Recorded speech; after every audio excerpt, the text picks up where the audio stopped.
Meydan TV fevralın 18-də həbsdə olan əməkdaşları Aytaş Tapdıq Əhmədova, Aysel Ümidova və Xəyalə Ağayevanın Bakı İstintaq Təcridxanasında qarşılaşdıqları zorakılığın təfərrüatları ilə bağlı məlumat əldə edib. Meydan TV əldə edib.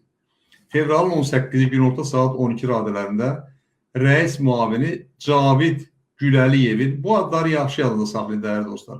Bu adlar sizə nə vaxtsa lazım olacaq ki, bu insanlar bu xalqın əlindən qaçıb qutara bilməsinlər. Mən yenə xatırladıram, bir insana hər hansı bir pislik eləyəndə o mütləq onun intiqamını almaq istəyir.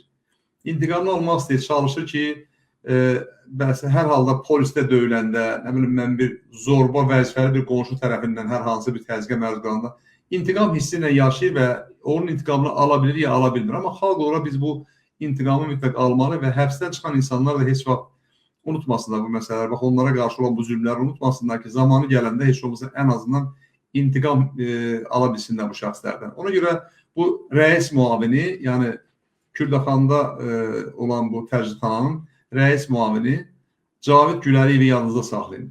Deməli, fevralın 18 günorta saat 12 radələrində rəis müavini Cavid Güləliyevin başçılığı ilə 10 nəfərə yaxın Bakı İstintaq Təcridxanasının əməkdaşı kameraya daxil oldular.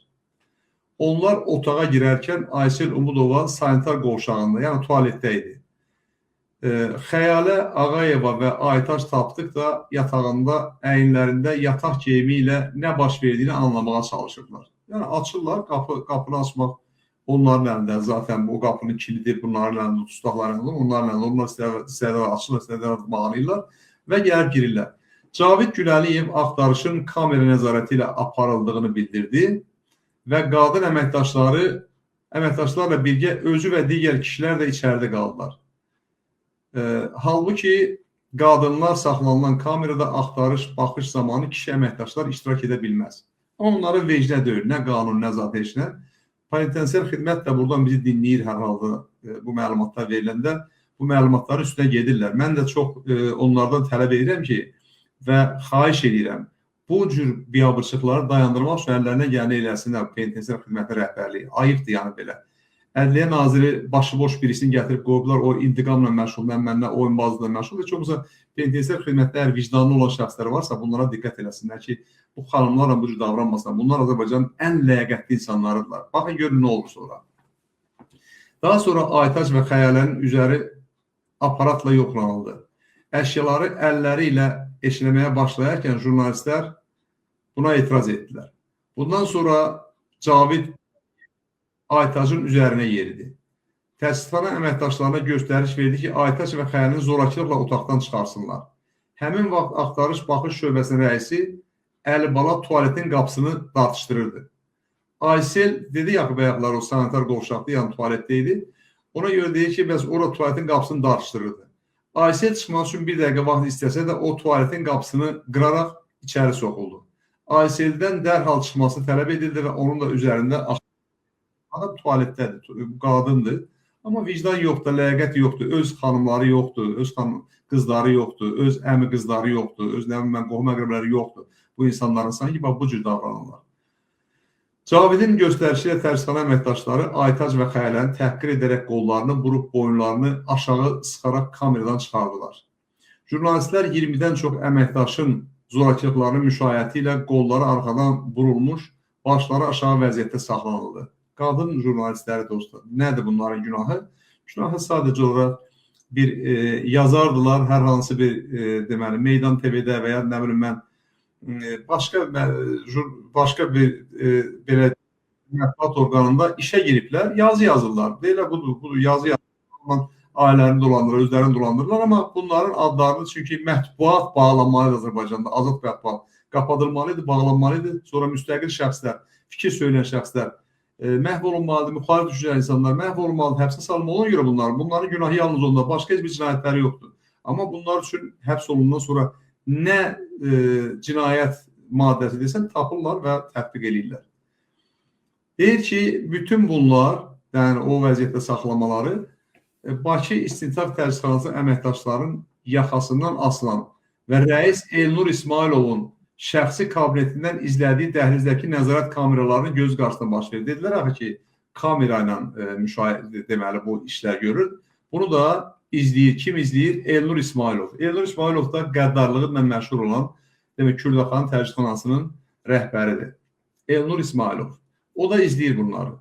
Jurnalistlər Cavid Güləliyevə zorakılıq etməməli olduğunu dedikdə, yəni o rəis müavinə deyirlər ki, bəs belə zorakılıq eləyə bilməzsən, o fəxrlə əlini boğazına qaldırıb, mən xirtdəyədək qan içindəyəm, belə olmalıdır dedi. Biz Cavidin təkcə fiziki və psixoloji zorakılığa məruz qalmadıq, yazır jurnalistlər. Həm də onun verbal qıslaması ilə üzləşdik. Mən bunu nə nəzərdə tutduqlarını bilmirəm. Verbal qıslama nəyi nəzərdə tuturlar? Hər halda bunu mütəxəssislər bilərlər, dostlar. Mən bunu bilmirəm nə demək. Verbal qıslama nədir? Burada bilənlər varsa şərhlər bölümündə yazın, xahiş edirəm. Bizi başdan ayağa süzüb spermasına vurğu edərək mənim toxumum hər yerdədir dedi. Təsəvvür edir. Yəni mən hər kəsi zorluyuram. Hər kəsə qarşı nədir? Mənim spermam hər yerdədir deyir. Mənim toxumum hər yerdədir deyir. Bu təsəvvür edin, bu nə qədər bu insanlar Allahsız və məsuliyyətsiz, həm də arxalarında güc hiss edən şəxslərdir. Əgər güc hiss eləmirlərsə, arxasında o Mehriban Əliyeva və İlham Əliyev dayanmayıbsa, penitensiar xidmət bunları cəzalandırmalıdır. Çünki artıq ictimailəşib, artıq hər kəs bilir bunu. Deyə bilməzlər ki, biz bilmirik, belə bir şey olmuyor, bizim xəbərimiz olmuyor. Çünki bəzən deyirlər bu penitensiar xidmət əməkdaşları deyirlər ki, bəli, bizim xəbərimiz yoxdur, bilmirik, amma bax, ictimailəşib, həm Meydan TV-də var, həm sosial şəbəkələrdə, hər yerdə var, həm də biz buradan deyirik. Deməli, təcridxana əməkdaşları Aytacı qolları arxaya qandırılmış, əlləri ilə ağzı bağlanaraq aşağı mərtəbəyə aparıb gəzinti həyətinə itələdilər. Bu soyuqda, yəni gəzinti həyətinə. Xəyaləni isə kameraları ilə üzbəyüz yerləşən telefon otağına sıxdılar. O təcridxana rəisi Elnur İsmailovun gəlib baş verənlərə görə hesab verməsini tələb etdi. Cahan İbrahimli adlı nəzarətçi xəyaləni qollarını arxadan sıxarkən Cavid Gülaliyev üzərinə yeridi və Elnur yoxdur, buranın yiyəsi mənəm, deyə bağırdı.